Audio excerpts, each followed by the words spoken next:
One of the most important things that we had to bear in mind when it came to porting the Monument Valley games over to PC was that the original games were designed very much with mobile in mind. And so they're controlled with gestures that are most intuitive on those devices. But of course, there's a different set of gestures and interactions that are more intuitive on PC.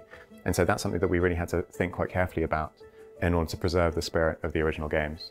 One of the things that we weren't sure about when we first started developing this was we didn't know whether it would look good to have Monument Valley levels in widescreen. And thankfully, as soon as we started experimenting, it all just seemed to make sense. So it's just nice to be able to bring this to an even broader audience and have people experience it in a different way. There were a few design challenges we had to overcome. Porting from touch to a mouse control. So for touch, it's designed for large fingers that might occlude the rotators and draggers, and we had to adjust things so that they were precise with the mouse, which is much more like, you know, you can feel much more tactile in a different way.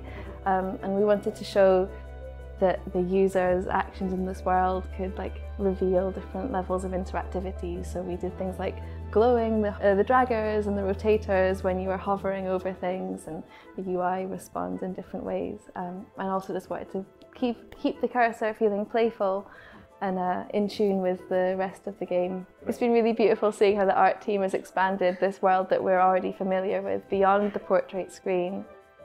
We always thought, like, you know, it's like we made it so purposefully for mobile. Like, there's no way it's going to be good on any other platform. And then suddenly we started experimenting with this and just seeing the same level, even without doing any additions to the environment or anything, just like having this massive space around, like suddenly felt like you're in Monument Valley now.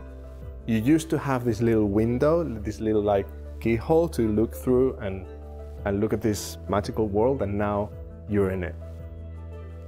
Yeah, working on Monument Valley Panoramic Edition has been, I don't know, like nostalgic. It's been like going back to a childhood home. Through making this new edition of Monument Valley, we really wanted to hold on to that immersive, meditative experience that you experience on a touchscreen or a mobile phone. And we very much recreate that in this new expanded world, and you're almost stepping more into the world of Monument Valley. You're seeing more of this beautiful architecture and geometry and the impossibility that makes the puzzles so unique. So we've just been so excited to be able to revisit the world of Monument Valley, dig back into that project and just reimagine that world for PC players.